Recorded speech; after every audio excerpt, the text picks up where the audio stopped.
So you're going to find out real quick where everybody becomes ops. You feel me? Right here on page 65, disputed instruction, conspiracy to commit murder for hire in violation of 18 U.S.C. 1958A, count 4 in jury instructions, count 5 in FSI. Then it goes on to say, disputed instruction, apprendi finding for death of SR on conspiracy to commit murder for hire, count 4 in jury instructions, count 5 in FSI. Let's beef it out some more. Disputed instruction, murder for hire in violation of 18 U.S.C. 1958A, count 5 in jury instructions, count 6 in FSI. Disputed instruction, apprendi finding for death of SR on murder for hire, count 5 in jury instructions, count 6 in the TSI FSI. What that means is, was there a murder for hire agreement? Then did that agreement result in someone dying? Not only that, was the murder for hire crime actually carried out? Then on top of that, did that crime result in Lil Pop's death? That's what all that means. And I got to thug that out tomorrow. We might get everything as far as the judge's decisions on those, but I doubt it. It's going to be a long-ass day. Whew. But let's get into it. I just read 82 pages a couple of times, and boy, I almost fell asleep twice. Proposed instruction at number 39. Mere presence at the scene of a crime or mere knowledge that a crime is being committed is not sufficient to establish that the defendant committed the crimes charged. The defendant must be a participant and not merely a knowing spectator. The defendant's presence may be considered by the jury along with other evidence in the case. Knowing the crime is happening doesn't make you guilty. Being around a crime when it's happening doesn't actually make you guilty. And that's a good one because we're going to see who actually gets tied to that the most. Somebody's going to latch onto that theory, and I got an idea of who it is, but we ain't going to do that one. But that's essentially what that means. Court's instructions, number blank. Join proposed instruction. A defendant may be found guilty of using interstate commerce facilities in the commission of a murder for hire resulting in death as alleged in count 5, even if the defendant personally did not commit the act or acts constituting the crime, but aided and abetted in its or their commission. To aid and abet means intentionally to help someone else commit a crime. To prove a defendant guilty of the crime as alleged in count 5 by aiding and abetting, the government must prove each of the following beyond a reasonable doubt. First, someone else committed the crime using interstate commerce facilities in the commission of a murder for hire resulting in death. Second, the defendant aided, counseled, commanded, induced, or procured that person with respect to at least one element of the crime. Third, the defendant acted with the intent to facilitate the crime. And fourth, the defendant acted before the crime or crimes were completed. It is not enough that the defendant merely associated with the person committing the crime or knowingly or unintentionally did things that were helpful to that person or was present at the scene of the crime. The evidence must show beyond a reasonable doubt that the defendant acted with the knowledge and intention of helping that person commit the crime. A defendant acts with intent to facilitate the crime or crimes when the defendant actively participates in a criminal venture with advanced knowledge of the crime and having acquired that knowledge when the defendant still had a realistic opportunity to withdraw from the crime. The advanced knowledge required is knowledge of the specific crime charged in count 5. The government is not required to prove precisely which defendant actually committed the crime and which defendant aided and abetted. Ain't that some shit? So that basically looks like this. You didn't actually commit the crime, but we can prove that you had something to do with it. And that's going to be knowledge of it and actually the help that you did do. Like, hey, bruh, around the corner, man, I just got this new job and shit, around 3:30 to 4, nobody's at the back door. You can creep right in. You feel me? And then get in there and do all that shit. But wait till I'm gone. Wait till like I'm at home and shit and then do it that way. That's what they're trying to do. So there's that. Court's instructions, number joint proposed instructions, number 51. Disputed instruction, conspiracy liability for substantive offense committed by co-conspirator. Pinkerton charge. Ninth Circuit Model Criminal Jury Instructions number 11.6. Court's instructions.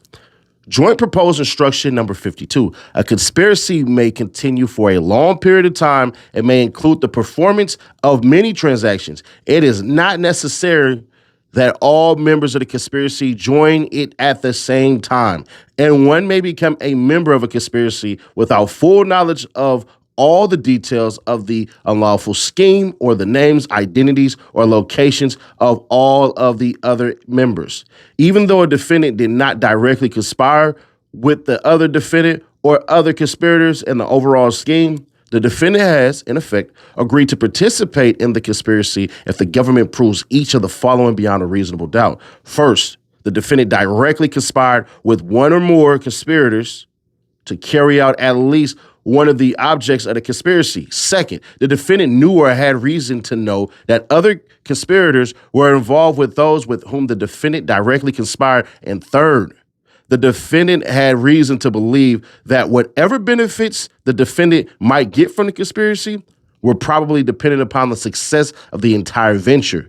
It is not a defense that a person's participation in a conspiracy was minor or for a short period of time. Damn.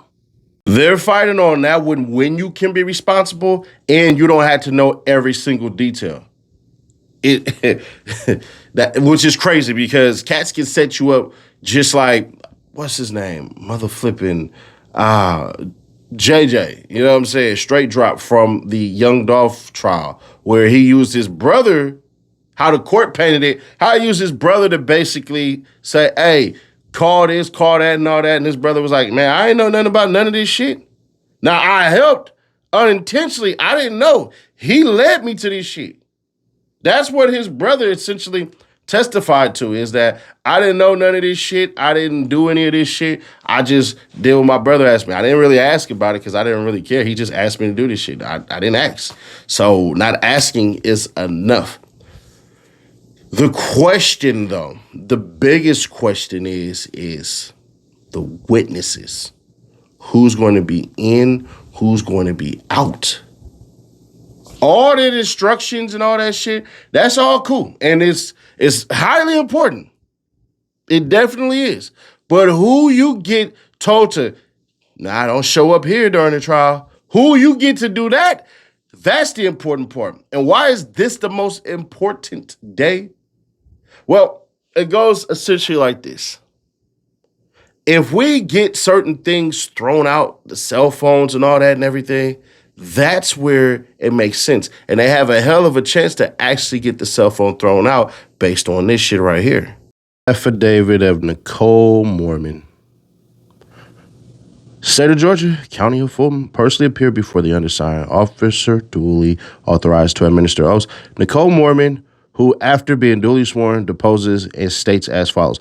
My name is Nicole Mormon. I am an attorney licensed in the practice law in the state of Georgia and am competent to make this affidavit. The statements contained herein are based upon my personal knowledge and recollection and are true and correct to the best of my knowledge and belief. I represented Durk Banks as legal counsel from approximately May 2019 through October 2022. During the course of my representation of Mr. Banks, I became aware of a home invasion that occurred on or about July 11, 2021, at Mr. Banks' residence located at, we're just going to blur that part out. Let me just pull this all the way up. Okay. Yeah, because I don't want to, I know it's public and all that shit, but you run a hell of a risk by you putting that goddamn address out there. Anyways, I understood that Mr. Banks and India Cox were the victims of the home invasion. On or about July 12, 2021, I was contacted by Mr. Banks, who informed me that agents with the Georgia Bureau of Investigation had taken electronic devices belonging to Mr. Banks and Ms. Cox in connection with the investigation of the home invasion. Mr. Banks requested that I contact the GBI in an effort to secure the return of those devices. Acting in my capacity as Mr. Banks' attorney, I thereafter contacted GBI agents by telephone regarding the return of the electronic devices. Over the course of my efforts to secure the return of the devices, I spoke with agents by telephone on at least 3 separate occasions. During my communications with agents, I specifically requested the return of Mr. Banks' cellular telephone. Despite my request, agents and/or the GBI declined to release or return electronic devices at that time. The cellular telephone that I specifically requested be returned to Mr. Banks during my communications with agents in July 2021 is the same cellular telephone presented at issue before this court, and that is the subject of the hearing scheduled for Thursday, August 13th, 2026.